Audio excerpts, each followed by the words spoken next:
the wings. Mari kita baca dalam Kejadian pasal 1 ayat yang kedua. Bumi belum berbentuk dan kosong, gelap gulita menutupi samudra raya, dan roh Allah melayang-layang di atas permukaan air.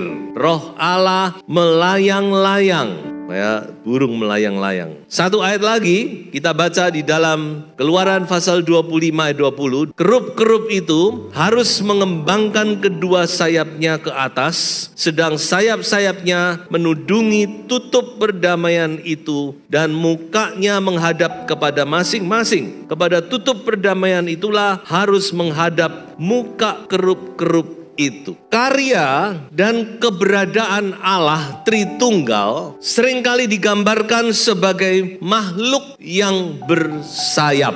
Ada banyak lambang-lambang, tapi salah satunya adalah makhluk yang bersayap. Mengapa saya memakai istilah makhluk? Karena bukan selalu Raja Wali. Konotasi kita selalu Raja Wali. Memang salah satunya. Tapi di sini kita melihat ada makhluk namanya kerub. Ciptaan Allah yang menopang tahta Allah. Dalam kitab Yehezkiel pasal 1, kerub-kerub itu menopang tahta Allah. Dan mereka bergerak. Bukan menetap satu tempat, tapi mobile. Bahkan dikatakan geraknya itu kayak kilat. Jadi tahta Allah itu dalam satu sisi adalah tahta yang mobile. Makanya dikatakan Allah bertahta di atas puji-pujian umatnya. Mari kita mau melihat mengapa Alkitab menggambarkan karya dan keberadaan Allah itu dengan makhluk yang bersayap. Ya, apa yang mau disampaikan? Kebenaran apa yang bisa kita terima? Yang pertama adalah sayap penebusan. Saya bacakan, kamu sendiri telah melihat apa yang kulakukan kepada orang Mesir, dan bagaimana aku telah mendukung kamu di atas sayap Raja Wali dan membawa kamu kepadaku. Allah berfirman kepada Musa, Dia mengatakan kamu sudah tahu, sudah melihat sendiri. Bagaimana aku seperti burung Raja Wali, aku mendukung kamu di atas sayapku. Allah sedang berbicara tentang karya penebusannya yang Dia lakukan bagi bangsa Israel. Bagaimana mereka ditebus, dikeluarkan dari Mesir. Karya penebusan Allah ini bagaikan seekor burung Raja Wali. Dan dikatakan aku mendukung kamu di atas sayap Raja Wali. Dan perhatikan, membawa kamu kepadaku. Mengapa Allah menebus umatnya? Apakah sekedar supaya mereka jadi orang yang merdeka, bebas dan sebagainya? Apakah sekedar supaya mereka terlepas dari tekanan, penderitaan dari Firaun? Bukan sekedar itu. Tapi dikatakan aku melepaskan kamu untuk membawa kamu kepadaku. Nah ini, membawa kamu kepadaku. Biarkan umatku pergi supaya mereka bisa menyembahku. Jadi ingat, karya penebusan bangsa Israel itu adalah gambaran bagaimana kita ditebus. Kalau mereka ditebus dengan darah anak domba, kita juga ditebus oleh darah anak domba kita, yaitu Yesus Kristus. Tanpa darah kita tidak akan bisa terlepas dari cengkeraman Firaun. Kita tidak akan bisa menjadi umat ketebusan Allah. Kita akan seumur hidup diperhamba oleh dosa, oleh iblis. Dan untuk menebus itu harganya adalah darah Yesus.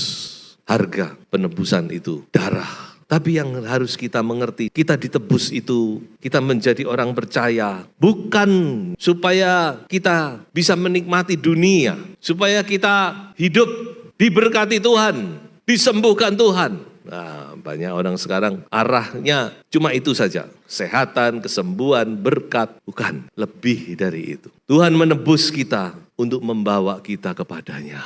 Aku mendukung engkau dengan sayap Raja Wali dan membawa engkau kepadaku. Haleluya. Itulah pekerjaan Roh Kudus.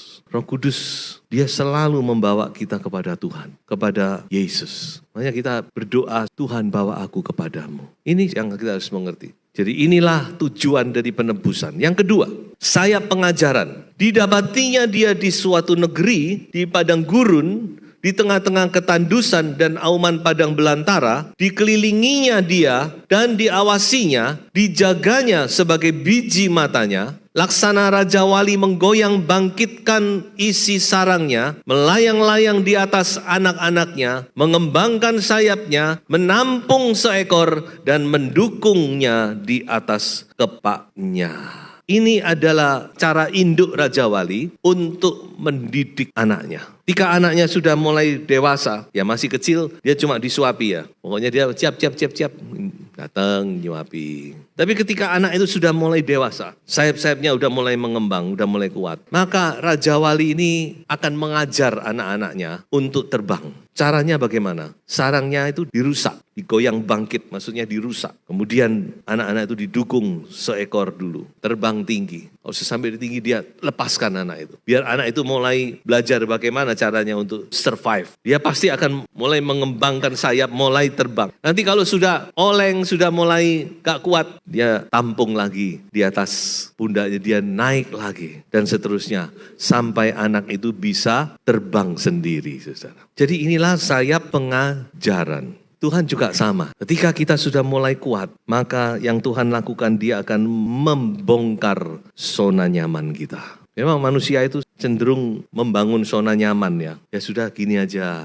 Tapi Tuhan caranya lain. Kita lihat di dalam Kisah Para Rasul. Pada awalnya jemaat bertumbuh sampai satu waktu. Tapi mereka ngumpul terus di Yerusalem. Nah kalau ngumpul terus di Yerusalem, bagaimana mereka bisa menjadi saksi? Tuhan bilang, jadilah saksiku di Yerusalem, Samaria, Yudea, sampai ke ujung bumi. Ya. Nah, Tuhan mulai goyang bangkitkan dengan mendatangkan penganiayaan. Akhirnya mereka semua tersebar dan Injil menjangkau Samaria. Filipus pergi ke Samaria, menjangkau Yudea, Samaria, kemudian sampai ke ujung bumi. Ini caranya Tuhan, supaya kita menggunakan apa? Sayap iman kita. Ada saatnya Tuhan memang membongkar zona nyaman kita, supaya kita bisa terbang, bisa melayang-layang, mengikuti angin Roh Kudus kemana dia pimpin kita. Jadi coba kita lihat bagaimana Daud mengalami pengajaran Allah.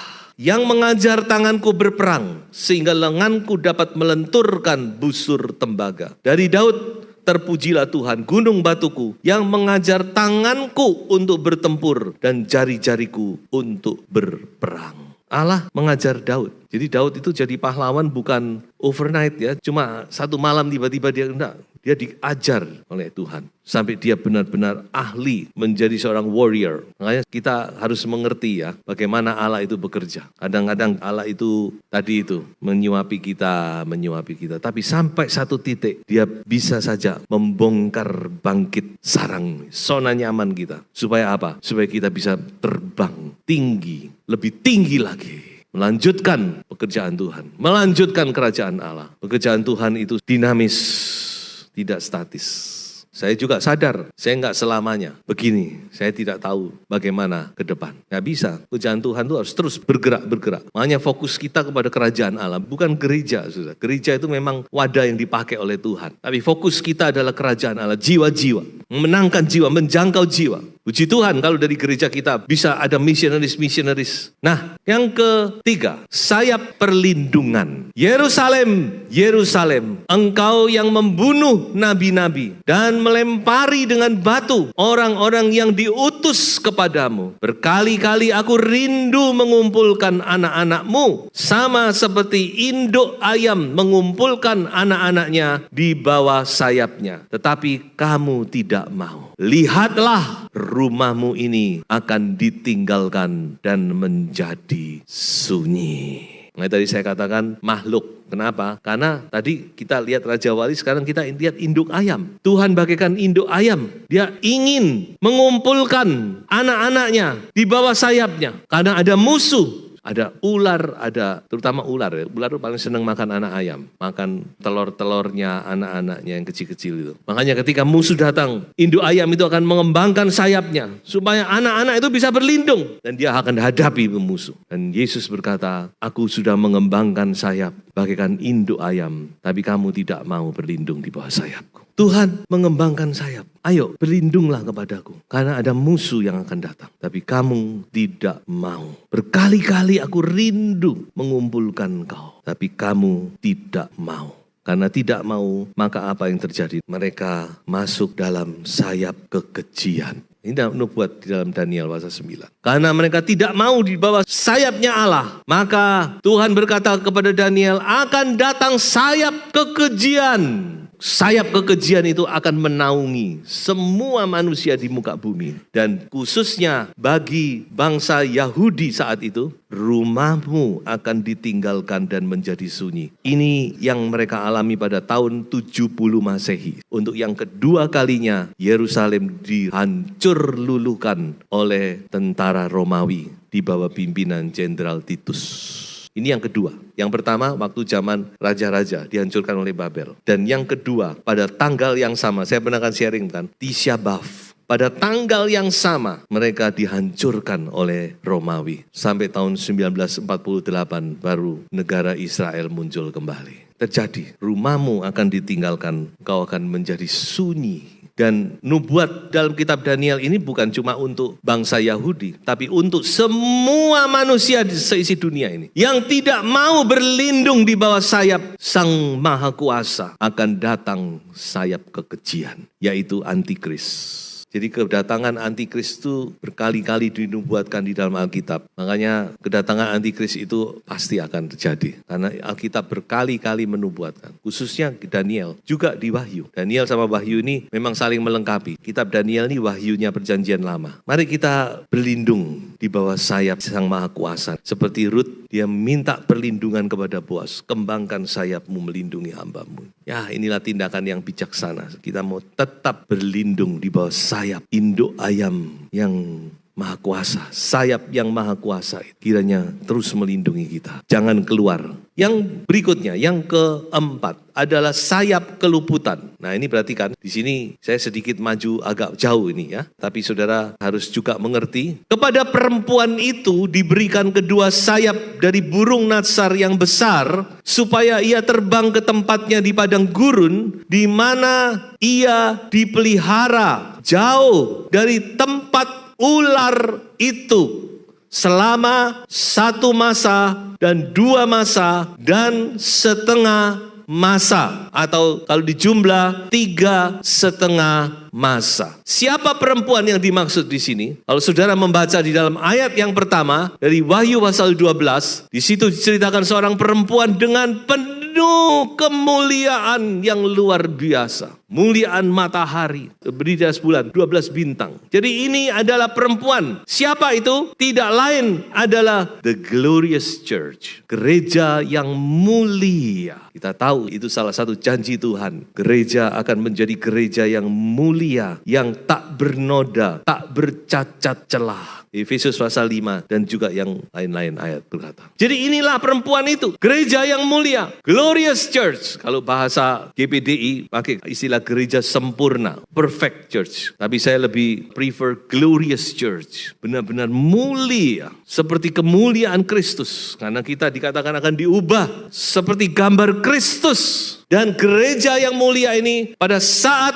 Antikris berkuasa, dia akan diberi sayap burung natsar atau sayap burung Raja Wali. Untuk apa? Untuk dia terbang dan dipelihara. Di sini tulis di padang gurun. Apakah ini padang gurun sesungguhnya atau gambaran dari satu tempat yang kita tidak tahu? Karena Wahyu banyak rahasia yang belum kita mengerti. Tapi jelas dikatakan ada tempat persembunyian bagi Glorious Church supaya dia tidak menerima penderitaan yang dialami pada masa itu. Itu 3,5 tahun saya sering berkata, itu benar-benar dunia tidak nyaman untuk ditinggali. Kalau sudah bilang dunia ini nyaman, nanti sudah lihat di Wahyu pasal 16. Rusak, hancur, lebur, tidak karu-karuan. Karena apa? Karena cawan murka Allah ditumpahkan, curahkan sepenuhnya kepada dunia. Tapi gereja yang mulia, dia akan diberi sayap burung natsar. Nah, apakah ini yang dikatakan oleh Tuhan Yesus di dalam ayat ini? Coba perhatikan. Pada waktu itu, kalau ada 2 orang di ladang, yang seorang akan dibawa dan yang lain akan ditinggalkan. Kalau ada 2 orang perempuan sedang memutar batu kilangan, yang seorang akan dibawa dan yang lain akan ditinggalkan. Ada separation. Makanya saudara kan seringkali melihat mungkin melalui medsos, kadang-kadang orang membagi dipergikan,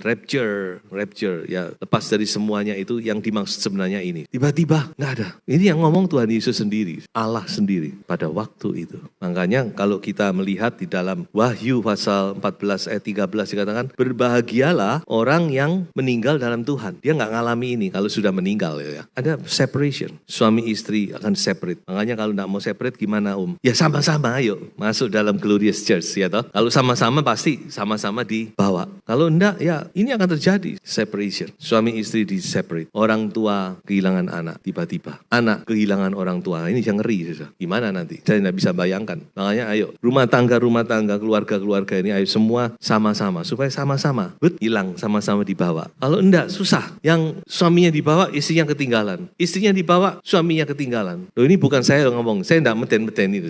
Ya. Makanya saya rindu setiap keluarga sama-sama mencari Tuhan, amin. Supaya kita dibawa. Kita tidak bisa menjadi gereja yang sempurna seperti yang dikatakan oleh Alkitab kalau bukan karya Roh Kudus. Berarti kan tidak bisa. Sepinter-pinternya kita, selihai-lihainya kita memahami kitab suci. Kalau bukan pertolongan Roh Kudus, bocah nggak bisa. Semua itu hanya karena karya Roh Kudus. Tuhan kan ngomong bagi manusia tidak mungkin, tapi bagi Allah mungkin, amin. Saya pegang itu. Waktu Tuhan berkata kepada anak muda yang mencari kesempurnaan itu. Kalau kamu mau sempurna, begini-begini. Makanya dikatakan dunia ini bukan rumah kita. Semua, ayo. Hanya ini memberi motivasi kepada kita bagaimana kita harus hidup.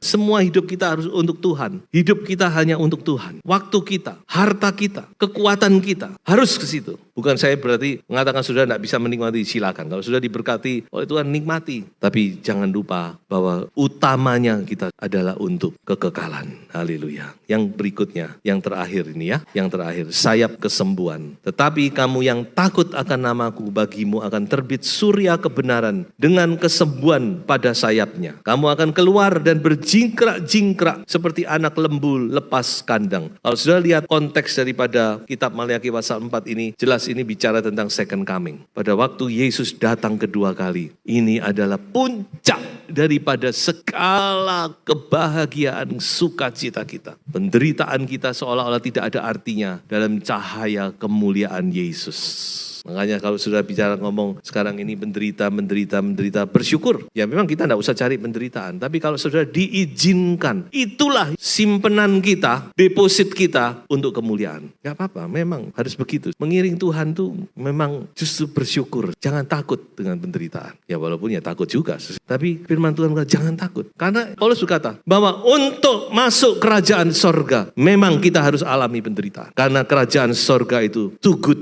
to be true. Terlalu mulia, terlalu sempurna, terlalu bahagia, terlalu sukacita untuk kita bayangkan saat ini. Dengan kemuliaan yang begitu luar biasa, penderitaan yang kita alami di dunia ini tidak ada artinya. Bahkan Tuhan Yesus berkata, jangan sayangkan, bahkan nyawa pun jangan disayangkan. Akhir kata, berlindunglah di bawah kepak sayapnya. Mari kita baca bersama. Biarlah aku menumpang di dalam kemahmu untuk selama-lamanya. Biarlah aku berlindung dalam naungan sayapmu. Tuhan Yesus memberkati. Haleluya.